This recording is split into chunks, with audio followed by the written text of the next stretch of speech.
अगर आपने अभी तक हमारा चैनल सब्सक्राइब नहीं किया तो अभी सब्सक्राइब करें और बेल आइकॉन को क्लिक करके हमारी लेटेस्ट वीडियोस के बारे में अपडेट जानें। मायावती के ऐलान के क्या हैं मायने? आखिर अकेले दम पर चुनाव लड़कर मायावती क्या हासिल करेगी? मायावती के अकेले दम पर चुनाव लड़ने से किसको होगा फायदा? मायावती के सियासी मैदान में मोर्चा खोलने से किसको होगा सबसे ज्यादा नुकसान?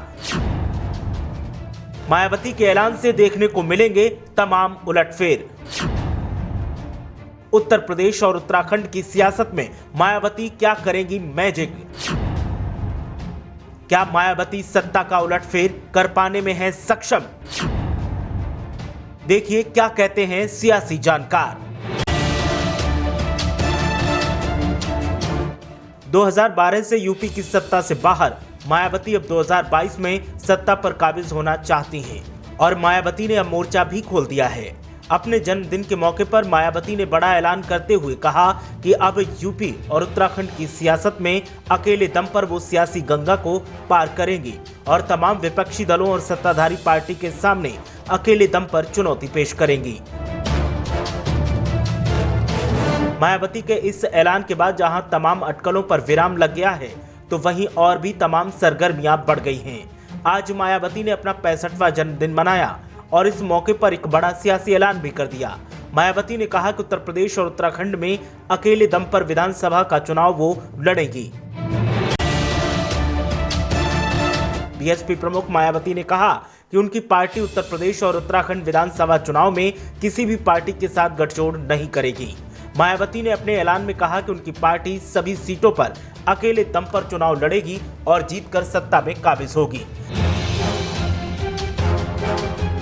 इसके साथ ही उन्होंने ये भी ऐलान किया कि इन राज्यों में बीएसपी की सरकार बनने पर सभी को मुफ्त में कोरोना का टीका लगाया जाएगा। अब तक मायावती को लेकर तमाम कयासों का दौर चल रहा था। कोई मायावती पर बीजेपी के साथ गठबंधन की बात कह रहा था तो कोई भागीदारी मोर्चा के साथ जाने की बात कर रहा था।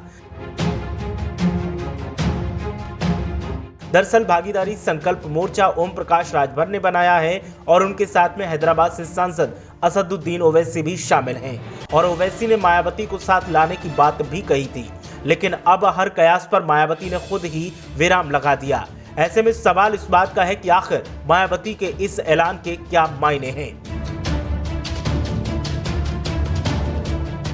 गौर करने वाली बात यह है कि बिहार विधानसभा चुनाव में ओवैसी और मायावती में आपस में गठजोड़ था, जिसका फायदा भी उन्हें मिला। ऐसे में उम्मीद की जा रही थी कि आज नहीं तो कल देर सवेर मायावती ओवैसी के कारण भागीदारी संकल्प मोर्चा में शामिल हो जाएंगी।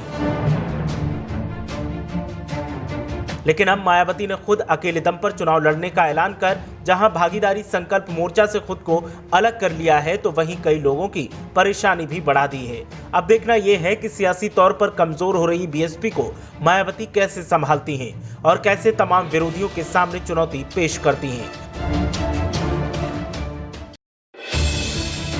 वहीं कई सियासी जानकारों का कहना है कि मायावती का ये ऐलान सीधे सीधे बीजेपी को फायदा पहुंचा सकता है, क्योंकि मायावती अब चुनाव जीतने में तो सक्षम नहीं दिख रही, लेकिन अकेले दम पर चुनाव लड़कर वो वोट कटुआ जरूर साबित होंगी और इससे बीजेपी को फायदा मिलेगा। वहीं सियासी जानकारों का कहना है कि अगर मायावती किसी के साथ गठबंधन में रहती तो ज्यादा फायदा ले सकती थी, लेकिन उन्होंने ऐसा न करके कहीं न कहीं अपना ही नुकसान करने के संकेत तो दिए ही हैं, साथ ही उन दलों को झटका दिया है जो बीजेपी को हराने का सपना देख रहे थे, क्योंकि अब उन दलों के लिए बीजेपी को हराना थोड़ा मुश्किल हो जाएगा। ब्यूरो रिपोर्ट, मीडिया हलचल।